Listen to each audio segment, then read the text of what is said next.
one. Hello and welcome to another edition of Grandstanders Live. I'm your host, Scott Kerman, and I'm joined by my usual cohorts, the Professor, Russ Stevens, Uncle Joe McLaughlin, and JP's first son, Tim Hoey, will be coming very shortly.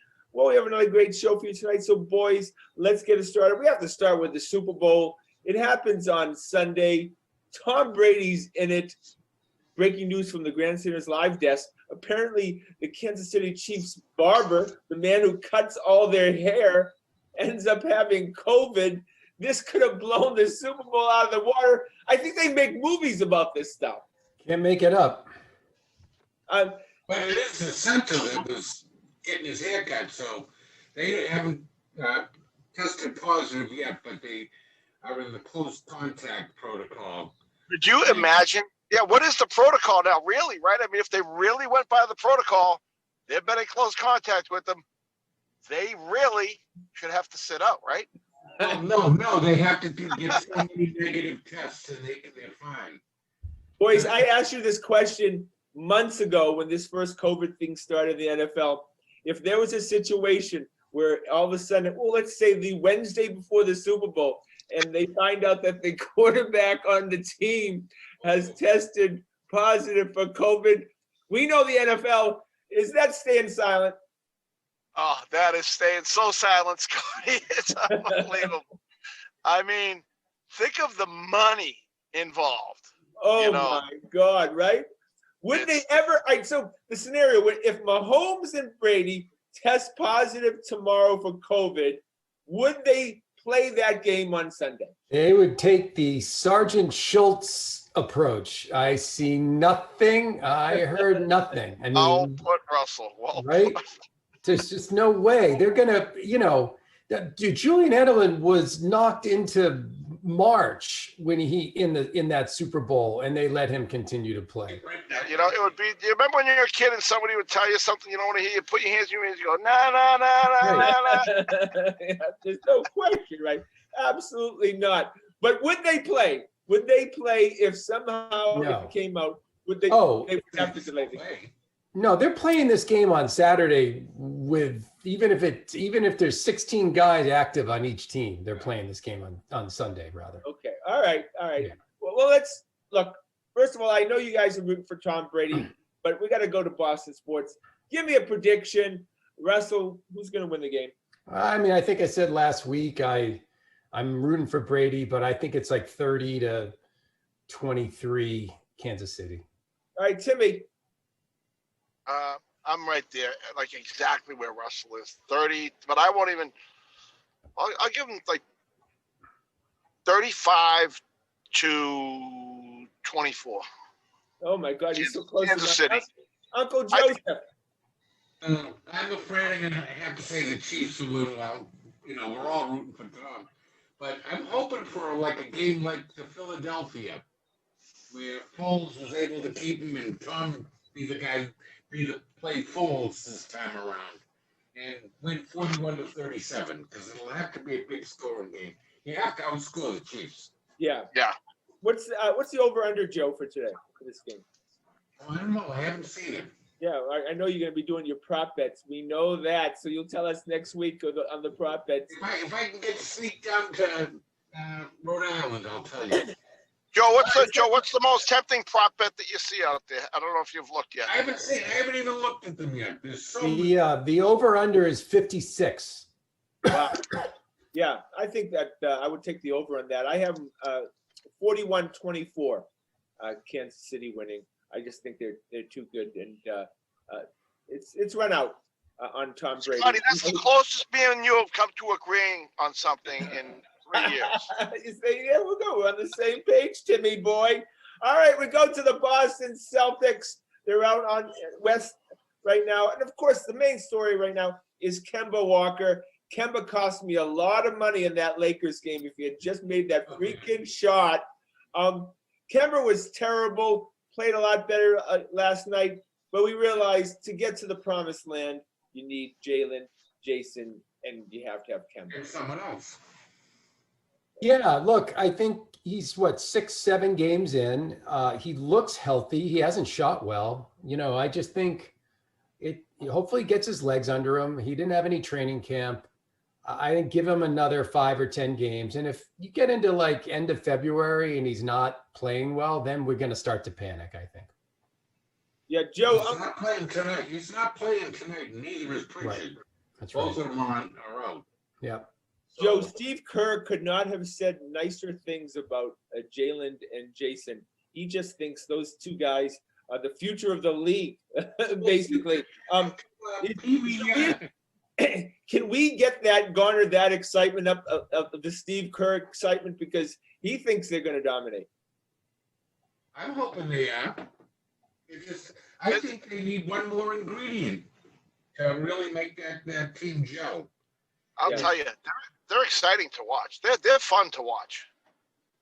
The big guy will be nice to add. Russ, it just seems to have clicked with Jaylen Brown. I mean, literally clicked. Oh, The level of play right now and the confidence that Jalen's playing is superstar level. He just, every offseason, he's added something else to his game. That was the hallmark of Larry Bird. Larry Bird, probably every year he was in the NBA, added something. And Jalen just keeps adding stuff to his game. And he's really gotten to the point where between how he handles the ball and how he shoots it, the ceiling is very, very high. He's going to be an all-star, and he's going to probably be, if he continues this, he's probably a second-team All-NBA player this year. That's crazy. Right. So, Tim, if we think that we need the big three, is Kemba that third guy, or like Joe said, do we need to go get somebody before the trading deadline? No, I think Kemba's somewhere between a superstar and an average player. Like, he's 3/4 of the way. He's not. We need another guy at about the Tatum Brown level, I think. The league is so strong. I mean, we have to get through New Jersey. We have to get through Philly. We have to get. My biggest thing right now is I worry about Embiid more than I worry about anyone, because we have to get through Philly, and we got to figure out a way to stop Embiid. I think my biggest thing, and I know you frown on this, we need a big body to put in the middle to slow down Embiid. Russ, you're never going to stop Embiid. I mean, you're just going to have to give him. Yeah, I mean, if you stop Embiid, it's not by a single person. You stop Embiid by throwing a whole bunch of different coverages at him, trying to get under his skin, hope he misses a bunch of shots. But you also may just say Embiid's going to get us 35 to 40. Let's just not let Seth Curry kill us. Yeah, that's what they've been doing, Joe, right? That's the whole strategy. Yeah. that's always been a Celtics strategy. What's got me worried is all the talk in Philly is of them getting Nick Lowry, where Toronto's having such a rotten year, and he'd be their point guard. Oh, Yeah, no. God. They would retain Simmons as the off guard. We briefly just mentioned team. Curry there. Did you see what he was shooting? Did you see the spots he was shooting from last night? Oh, Steph was, yeah. I mean, he's 6-7 feet outside the 3-point arc. Yeah. He's a video game. Always has been. Yeah. That's To the just- Celtics credit, I don't know if I texted you guys or somebody else. I was like, at the end of the first quarter, I'm like, Curry's going for 60 tonight. Yeah. And to their credit, and to Brad's credit, like we got to give Brad credit when credit's due. He switched up the coverages, did a little zone, did some fancy stuff, and they were able to shut Curry down for the most part in the second half until he got hot again late. So Celtics fans always get stupid when it comes to paying salaries. Oh, he's not worth this amount of money. First of all, it's not your money with the Celtics. It's Vic Grossbeck's money. I could care less about Wick's financial situation. Daniel Tice, somebody's going to pay the man. The Celtics need to pay the man. Daniel Tice is getting better and better each game, more comfortable with the NBA game that he's been since he's been here. And remember, he came at the same time as Jason Tatum. Yeah. The refs are giving him a break now. They're not killing him like they were last year. And good luck replacing Daniel Tice. You can't replace a guy like He's been by far their most consistent center, probably one of the top 3 most consistent players in the team. You know, we all love Time Lord and all the athleticism and everything, but Time Lord was horrible last night. He couldn't play last night. Years to go to first consistency. Yeah. And now all of a sudden, Tice, Timmy has extended his game. I know I don't want him shooting 3-pointers, but he's pretty much money from 15 feet. Yep. The only thing about Tice that gets me, he's big. he's not big enough. Like if we could throw another 2 inches on that guy, because against the real big guys, he really struggles to get those boards. You know, when he's in there against a legitimate center. All Timmy wants is big guys. Big. I want a bigger the big better. guy. Bigger. He wants big guys for the Bruins, big guys for the Patriots, and big guys for the Celtics. That's Timmy's thing. Me and Bill Parcells, who said you can't teach size. Yeah. But look, Timmy Thompson was supposed to be that guy. He was supposed to be the bruiser. He doesn't play that game all of a sudden now. He's 6'9", Scott. He's 6'9". We need He's a only legitimate 6'9". 7-footer with some beef on him, I think. But he gets pushed around like nobody's business. One time he went down at the game last night. I was like, what is he doing? I thought he was supposed to be the guy who's strong on his feet. Yeah, you put him in there. They knew what they were doing, didn't they? They ended up with Jared Allen and got rid of Drummond and Thompson, who haven't done anything this year. I would take Jared Allen all day right now. Okay, I'm hanging in there. I'm gonna miss him. I know Yeah, everybody's ripping into Jeff Teague. I understand. I like Jeff Teague. I always have. The irony is, the first 2 games of the exhibition season, the only 2 games, he was like a superstar on the Celtics. I'm like, oh my God, he's even better than I thought.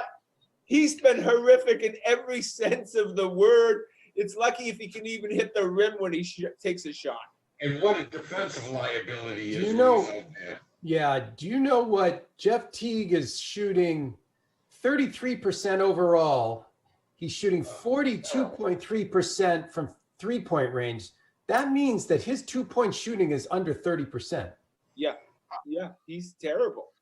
And if it means anything, how poorly he's missed shots, it should go down the percentage. Yeah. While we're talking about who's playing bad, could Grant Williams have looked worse last night than? Grant Williams played well last night. At the very end of the game, he fouled up. I guess I'm focusing on the end of the game.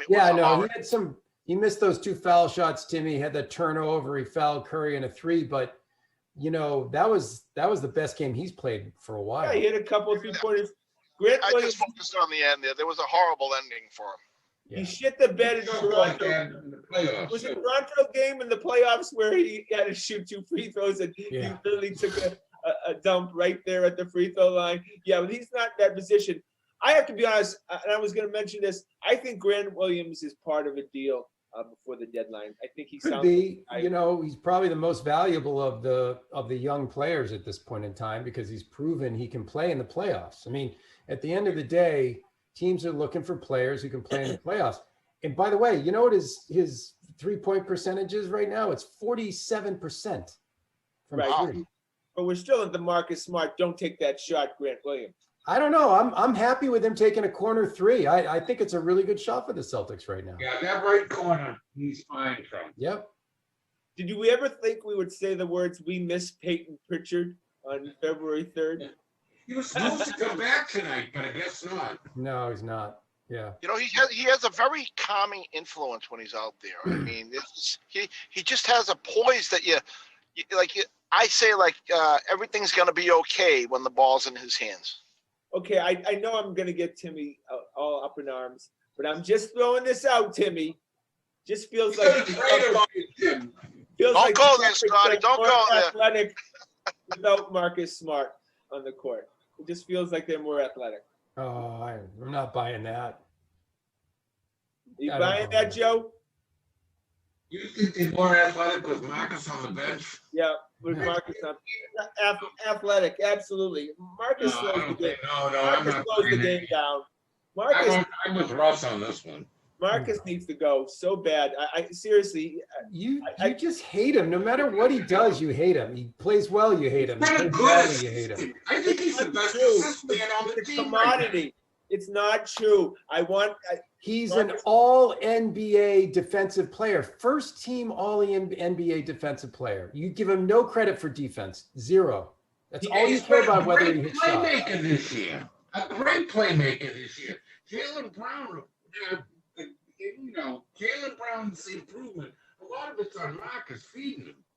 If you look Oh at my! more All right. than half his, I'm gonna let- more than I'm half gonna of let you- Ken's points are assists. I'm gonna let Joe and Russ do all my fighting here. Scott. Yeah, we're just never going anywhere with Marcus Smart. So you guys can all be cutesy newtsy with Marcus, and you can have all your little Eastern Conference Finals, and maybe you can get a T-shirt. But that's it. We're not going anywhere as long as Marcus Smart is running the show on this team. That's the bottom line. I'll just keep on saying until they get He's done. the point guard tonight too, because Kemba's not playing and Pritchard's not playing. Okay, we'll He's just the point again. guard. Again, a few games ago, Jason Tatum doesn't take the shot. He dishes it to an open Marcus Smart who misses the shot. That's the defense. When these teams game plan the Celtics, they say, try to get Marcus Smart to take as many shots as possible. That's I how we agree. win. I agree with that. He's been very restrained. Yeah, I think he's shooting less. I do too. Oh my God. All right. You guys just make up excuses for Marcus Smart. All right, keep it going. All right, I'm gonna go to Living my in boss. Scotty's world. Living in I'm gonna go Scotty's to world. Russ is like catatonic right now. He won't even mention it anymore. It's just you Scott can't. believe. Scotty's never let logic or facts get in the way of an opinion. Don't let Let's just logic put it and that facts way. Oh, all right, okay. All right, I'll just keep on proving it one game at a time. I'll just keep If you pointing could out prove this it, stuff. if you could prove it once, we'd give you credit. I just Just proved once. it to you. Because he missed a shot. Guys miss shots all day long. Jason Tatum's missed game-winning shots left and right. Kemba Walker. Kemba did the other night. Do you boys want Marcus Smart ever taking the last shot of a game?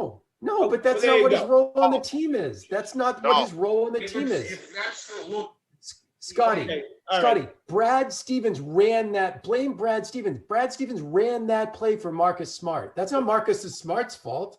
That's exactly that's my argument, that Brad Stevens. So I can't understand whether you're arguing. Are you arguing both that Marcus Smart should get traded and they should fire Brad Stevens? Is that what we're talking about here? I'm saying that Brad Stevens cannot handle Marcus Smart. Absolutely. So one has to go. Oh, okay. Well, now that's Absolutely. good. Now great. You Now, think Doc Rivers would be kissing Marcus Smart's ass right now? we've made So progress. Do you think Doc Rivers would kiss Marcus Smart's ass? Yes, Doc Rivers is a ball washer. He loves those guys. Are you kidding me? No he way. never said no to Kevin Garnett, that's for sure. He We wants the brought it best up so many player. times. Smart brings so much to this team. I can't. I've already said it. I'm not going to go there. By the way, but as I said to you a few weeks ago, I would consider trading him at the trade deadline if he wasn't here. Yeah, and then you're right, Russ. Only because of his contract. Only because of his Yeah, contract. his value Oh, so was now never you're going to be agreeing higher. with Russ too. Oh, yeah, Yo, you he's want to valuable. You just want to agree with Russ. I'll say the thing, and then Russ says the thing, and then you agree with Russ. No, I can say that both can be true. He can be a terrific player, and you might be better off trading him at the trade deadline because you're never going to re-sign him. Well, I know one thing. I never get any ball washing this way over. Oh, yes, That's you do. damn sure. No, My Russell. God. Russell has the absolute fact of the point Oh, just here. be quiet. Contract. His contract. Oh, just contract. stop it. Just stop. You're never going to give the money that he wants. I'm gonna wear It's nothing against him. a Russell mask. I'm gonna wear my Russell mask here, and he can wear a Scott mask, and you'll start agreeing with me. Oh my God, I'm ready to gag. All right, go to Boston Red Sox. Dusty finally retired. Great career. Dustin Pedroia was fun to watch. I actually enjoyed watching Dustin Pedroia defensively more than I did offensively. I just thought the kid gave an effort every time he played, and he is the best second baseman in our lifetime playing. Yeah. There was a point there where he was just incredible. Yeah. He was a video game at second base. Yep. That sort of defensive, offensive split, dirt dog mentality, really just chip on his shoulder. He's like the Marcus Smart of the Red Sox. Thank you. Yeah, with 3 World Series, right? He did. Well, really, he's only participated in 2 of them. But wait, did he get a World Series ring on the third? He got a ring in 2018, but he didn't play. Oh, okay. All right. Oh, in 2018, he didn't play at all, right? Okay. Well, that was 2018. Yeah, he didn't play at all. Okay. All right. Okay. All right, but yeah, Dustin Pedroia, great career. It was fun to watch you, and we saw Let me his ask you a pass. question. Do you guys think, had he not gotten injured and say he put another 5 good years in, would he have made the Hall of Fame? Wow. Possible. I don't know. They put no, probably not. Craig Biggio just barely got in there, and he had He'd have 2,000 I was hits. thinking he was probably going to finish, 25 to 2,700 hits. He was going to be in that range, probably. Guys from large markets make it a lot easier than guys like Yeah. Biggio who play in a small market. Yeah. Yeah, he might have had a chance, huh, Timmy? Pedroia in the Hall of Fame. He was the best second baseman in the game for a while. You know, Yeah. that has to. I mean, that's how they kind of look at it. Like, where were you at the peak of your career? Were you the best at your position? So yeah, There was a kid for the Yankees that went to Seattle. well, kudos goes No. out to Dustin No. Pedroia. Great Yeah, career. yeah, he All right, Red Sox need to trade Andrew Benintendi. Jaron Duran looking great in the Caribbean World Series. I'm telling you, this Jaron Duran looks like a facsimile of Jacoby Ellsbury. Literally, how they left-handed hitter, their size, the way they run. Jacoby Ellsbury was a hell of a player for the Boston Red Yeah. Sox. I'd take that in a second. Yeah. Not for the Red. The Yankees wouldn't take it. Yeah, no, I mean, look, I'm with you, Scotty. I take a look and I'm saying, you're not going to win the World Series this year. I understand that there's an advantage for his contract to bring him up in April, mid-April. I'd say bring that guy up by the end of April and let him play 100 games this year. Yeah, absolutely. Yeah. You're not Right? going to sign JBJ. You have a guy like Duran who lots of speed in center field. You can put Verdugo in the corner spot where he probably Right. belongs, where you need, Yeah. you don't want to wear him out too much. And then all of a sudden you're piecing together an outfield. Yeah, and you signed Daniel Nava to play left. Or maybe Marcus Smart when he has time. Yeah. Drive over He to can do Fenway. everything. And Well done, Russell. Well done. Well No, done. Daniel Nava and left. I heard a rumor that they were going to re-sign Daniel Nava to play left field next year. All So, right. Scotty, you're our scout for this new Brock star here, Hernandez. How was he out there in LA? Kiki, first of all, if you remember during the World Series, every time Kiki Hernandez got up, I was so happy. And he actually batted cleanup, if you remember. I don't know, at least one game, maybe more than one game in that series. Kiki Hernandez he's a Brock Holt, but he's not a guy that you're going to play 150 games at second base. Yes, I think that's what their intention is. Yeah. I think they're going to throw him all around the field right now. I think he's going to probably No, play a he's little outfield going and to be stuff. the second baseman. That's what their intention seems to be. Kiki Hernandez has more holes in his swing than I had in my swing. Okay, Kiki, this is a guy who tries to hit for power, and they gave him like. And wait till he takes a look at that wall. His eyes will bug out of his head. But boys, they gave him a big deal. What they give They him like did. $7 million a year, $8 million a year, something like that. That's a lot of money for it. Do the Red Sox check the market before they start offering contracts? That's the classic Tampa Bay move where they're saving money, and then they'll sign some mid-level contract on a guy. But by the way, Tampa Bay hits on these guys most of the time. I mean, they do. Yeah, Timmy, I don't really understand the Kiki Hernandez acquisition. What are we trying to do here? Because we're definitely not vying for a World Series. I don't get what Heimblum's doing at all right now. I just don't understand his philosophy. I'm lost with it. I'm not happy. Yeah, it just feels like he's caught in between trying to grow the farm system, develop players with the idea that Sam Kennedy's whispering in his ear, we need to sell tickets. Yeah, Sam Kennedy played his cards though a few weeks ago and said it's a bridge year. It's so as a former season ticket holder, I'm really pissed off. Yeah, right. I know. Look, we're going to be able to go on StubHub if they're still around and get really good seats for like behind the plate for $7. From your lips to God's ears, right? Yeah. Well, that's where we sat anyway. So That's right. At least the 8th and 9th innings. I know, right? All right, boys, go to the Patriots. Lots of talk because of the Senior Bowl or something. Mac Jones Yeah. of Alabama. look, if Nick Saban starts telling whispering sweet nothings in Belichick's ear about how good Mac Jones is, are we going to pick him 15? No. Yeah, when has it ever made any logical sense? Like all the logic would point to them picking Mac Jones at 15, right? Nick Saban, they need a quarterback. He won't do it. There's no chance he's going to pick Mac Jones because it's the most obvious move. He never does the obvious. Never. He's just doing that kid a favor. He's a fourth round type guy. Well, And he's gonna pump by talking to him, he'll push him up to late first, early second. Yeah, it does. Yeah, that's a great point. Joe. Somebody. It really does feel like a Stidham. we'll end up taking some farm boy. Yeah, we'll end up taking one I've never heard of from North Dakota State or something. Yeah. I really do. I am now, if gun to my head, who's the quarterback for the Patriots? It's Jimmy G. I think Mike Lombardi, who is wired, as we all know, he's wired in the Patriots organization. He basically said on a podcast, he thinks that Kirk Cousins is going to get traded to San Francisco because Minnesota wants to dump that contract. Shanahan's always had, lovey-dovey hearts in his eyes for Kirk Cousins, and that Jimmy G will get traded to the Patriots. Buddy, can you explain to me this, though? You hate Gordon Hayward because he was hurt all the time, yet you love Jimmy G. Oh, wait, I thought you were going to say, I thought you were going to say to Russ, what a great idea, Russ. That's very original. I never heard or thought about that, ever. Oh, my God.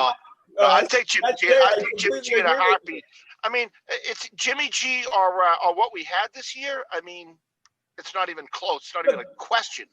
Look, Jimmy G is fragile. I will give it to you. But he did play a full season and took them. It was a quarterback. He did play a full season. But he did. He's fully capable. 3/4 of a season. But I think, boys, that what we learned this year is you need a quarterback in the NFL who can make the throws. Cam Newton couldn't make any of the basic, mundane 10-yard outs. Jimmy G does make all the throws if he stays upright. Mac Jones can't make any of those. Hey, guys, I got to check out here. I got to go. Sorry. See you All right, Jimmy boy. Yeah, no, Scotty, I think you're completely right. You got to have a quarterback who can take a 5-step drop or a 7-step drop and put the ball in between the numbers on a guy. And Cam Newton couldn't do it. Shanahan does. It's pretty clear at this point in time that Shanahan does not like Jimmy G, and he either doesn't throw it down the field enough or is not good enough. It's one thing or another. It's just so much smoke. There has to be fire there. I can't understand it because Shanahan, 3 years there with Jimmy G. The only year that Jimmy G played, he was a winner in the Super Bowl. The other 2 years, Yeah, but you know what, Joe? Joe? 500. He sees Jimmy G in practice every day. There's something that's bugging him about Jimmy G. When you want Kirk Cousins or Matt Ryan over Jimmy G, there's something going on there, right? Well, it's the same thing. Look, McVay Yeah. and the Rams paved the way for Shanahan to make that move. Goff brought him to a Super Bowl too. Yep. That didn't impact him at all. He couldn't wait to get him out the door. Yeah. And this is going to push Shanahan and give him the confidence to do the same thing, get his guy in there.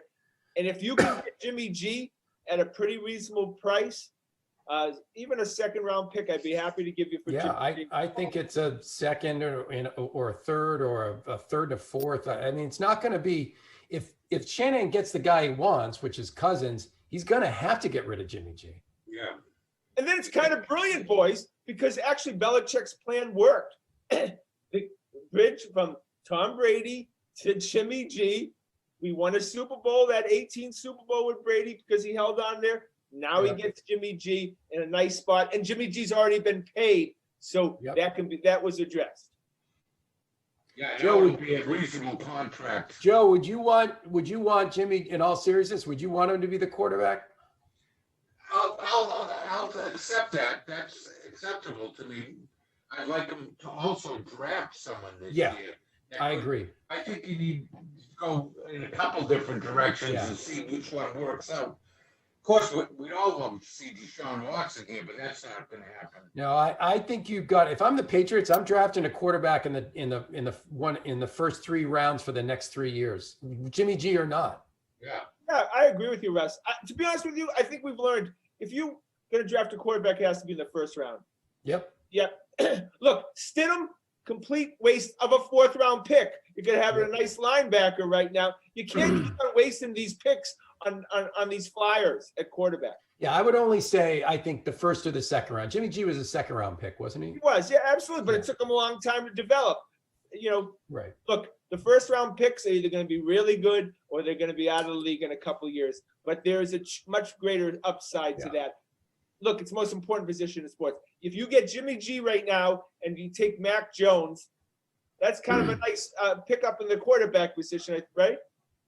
Yeah, although I'm with Joe, I wouldn't take Mac Jones at 15. It just feels like that's too By his high. own admission, he can't throw it downfield.